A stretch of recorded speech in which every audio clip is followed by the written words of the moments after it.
Hi folks, welcome back to the Amazing Education channel. Remember, it's about the information, it's not about the video, because the video is not that incredible. No, it's not really. I just have my phone as my equipment.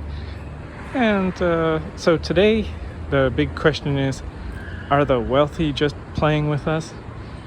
Look at all the money they had to create this space. And, the stock markets go up and down. People get mortgages based on advertising. And, many advisors. Now, I'm not a financial advisor, but this is not financial advice. It's for educational purposes only. I'm a master educator with an IQ over 120 sometimes. And so this information is really what's going to benefit you, have a healthier, happier future, a more peaceful planet, less polluted, and less dangerous. So now, the question is, are the wealthy sort of just playing with everybody else? And maybe they cause stock market booms and crashes. So how would they do that? And what's the benefit? Well, having a boom, that's when investments and businesses do really, really well. And so that would be a way to perhaps double your money in the stock market, even in companies that really aren't that good.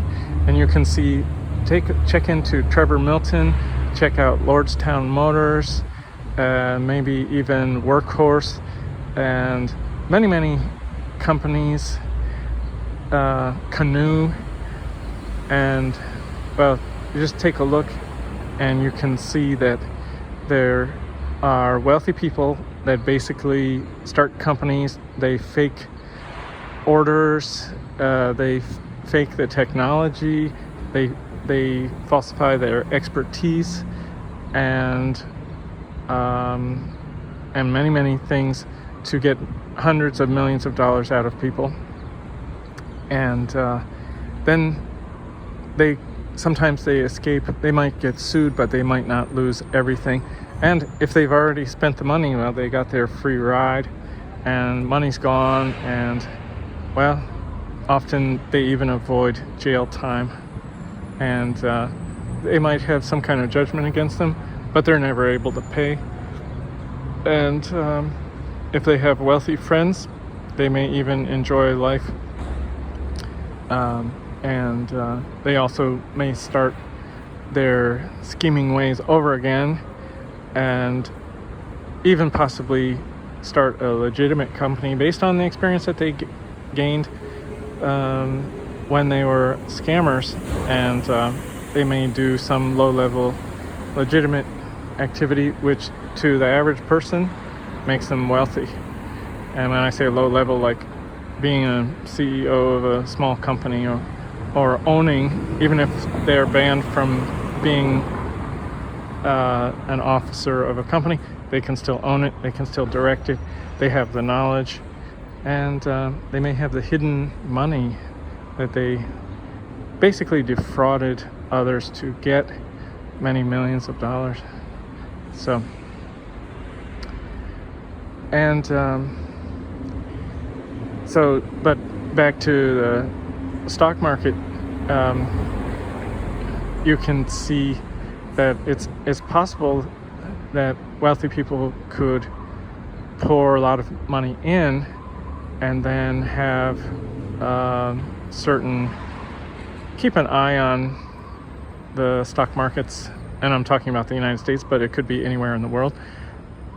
And if certain things start to look bad, they can pull their money out in large amounts and just go into treasuries, T-bills, or something that is not going to go down if there's like short-term or money market. And so they sort of get out of the stock markets with large amounts of money. And if things look bad enough, if there's some kind of attack on the country, like 9/11 in 2001, or if there's an oil shock like in the 70s, which we may be facing soon, that could happen again. Some kind of war which is going on right now, yes, in Eastern Europe, former Soviet area. And yeah, so, oh, by the way, it's March 2022 at the time of this video. So if things look bad enough and the wealthy pull their money out in large enough quantities, the panic, along with the wealthy's planning, which people say the wealthy control the media. Well, they own the media, so of course they control the media, and they can generate negative sentiment as they remove their money from stock markets and other investments and get out while the getting's good. When it's good to take profits, and then make people so worried and slow down businesses, even make bad decisions. Who knows? Business owners, they can say, oh, gosh, look, our sales are way down. Oh my gosh, what a disaster. Isn't that too bad? And then the stock market can crash. They can get the cash which they had pre-planned to have to reinvest in their own businesses and bring it back up. And so they benefit from the cycle. And they could just delay sales and just put things off using accounting and management, and just say, okay, things look bad, let's not get overheated, everybody. And they can collude with other businesses to not make orders. Yeah, sure, why not? Is there a law against that? Okay, don't make an order now, I'll give you a discount next year. And things are going to be less expensive next year, and keep that in mind. They wouldn't have to collude in any way. They can just provide that information. Oh, I think there's probably going to be a stock market downturn, and commodities will be cheaper next year, and we'll probably be able to give you a discount next year. Sorry, right now our prices are really high, no discounts, and you have to pay more this year. And just that kind of discussion between wealthy people making sales decisions can help to make 1 year unprofitable, and when the profits look bad and employment, you can have like some kind of massive unemployment, and along with government make terrible decisions like inflating the money supply, as we have with the government and the Federal Reserve. So working all together, they can bring about these crashes, and then they can, of course, create booms as well. So it's not just one aspect, but they can encourage the booms, as I talked about. The misleading, fraudulent hype, for example, of the electric vehicle sector, as we had in 2021. There's a sonic boom. I don't know if you can hear it. Those are planes, Air Force, defending the country in this dangerous time. We still have the pandemic going on, and heightened security, as who knows, China seems to be threatening to take Taiwan. And when I say China, I mean the Communist Party of China is threatening to take over the more democratic National Party of Taiwan, which is originally from China. And there have been hundreds of years when they had taken over Taiwan, and it's no longer Taiwanese government. Okay, so anyway, that's a little bit, that brings the question, the wealthy and the military, and how the wealthy just play. And you have the soldiers. Well, even look at that. So it's not disconnected from wealth and wealthy controlling the poor. It's all part of the same game, and there's a lot of money in war and in the military. And then they call the people soldiers. Well, why would they call them soldiers? Soul means only, D-I-E-R-S, dyers. So the only dyers would be the soldiers. And in the past, maybe that worked when you had the wealthy and the soldiers were out in a field using swords. But that's no longer the case. And you could argue it was never the case, because soldiers would loot and burn cities and kill civilians throughout history. It's just anytime there was civilization, there were attacks. And the idea, it's a nice idea. I have an army, and they're going to be the only ones who will go die, and it won't be the wealthy, the management, the big decision makers in government. It'll be the young people that would die, and that's their hope and the dream of the wealthy. But it doesn't always work. But to a large extent, the soldiers are the ones at most risk, and the wealthy sort of escape.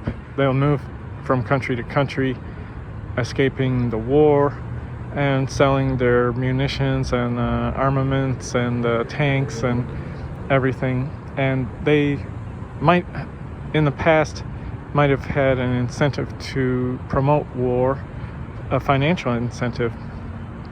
And so now it's a lot more dangerous, and it's becoming less popular. It's less generally accepted that war is sort of a positive thing. It's now viewed much more negatively, because you never know who might die, and it hurts financial interests. So there's still money in it, but a little more risk these days. So, but that doesn't mean people aren't still sort of causing the trouble, which causes money to be taken from the middle class and lower income people through at a much higher rate, because their taxes as compared to their income are much higher. And so it keeps them down, keeps birth rates somewhat suppressed, which stops overpopulation. And so wealthy people, there are many ways they can justify that. They say, oh, well, look at the crime, and the underclass and lower and middle classes, they're the violent ones committing the crimes in high rates. And so, of course, they're the ones who should be on the front lines in the military, risking their lives, because they're the ones that cause the most trouble in society. Now, that's not always true. As I was saying, the wealthy often cause trouble as well. So, and there's nothing stopping the wealthy from being overpopulating as well. They can have large families and cause pollution and trouble, just like anyone else. And so, many people idealize the wealthy, and if they didn't have good qualities, they would eventually lose their money. But it doesn't mean they don't have bad qualities. And with so much knowledge and so much power, they can cause so much trouble, and they often do. So keep it in mind, and be careful, and let's all have a peaceful planet. If we just cooperate together, it's the easiest way really to go, to have sort of a neighborhood of countries on the planet. We need private organizations that are global to promote international goodwill, basically, or to stop the negative feelings that lead to wars. And also, we need organizations to thoroughly psychologically assess leaders and to promote good government practices where there may be no kind of leadership that can go and start criminal war. And so you might have a leadership that could immediately order a defensive action, but no attack, no unprovoked attack. And you could also, with greater cooperation, have reductions of military overall, and so save a lot of money and save lives and reduce the dangers. And just like different countries, for example, the United States and Canada are so peaceful and cooperative. They don't have soldiers on the borders waiting to attack each other, missiles pointed and so on. So we can do that worldwide. And it's just a matter of having private global organizations, because obviously, although the United Nations is good, it hasn't been 100% effective. And so we need a little bit of bolstered activity that will benefit everybody. Okay, well, thanks for listening. Take care.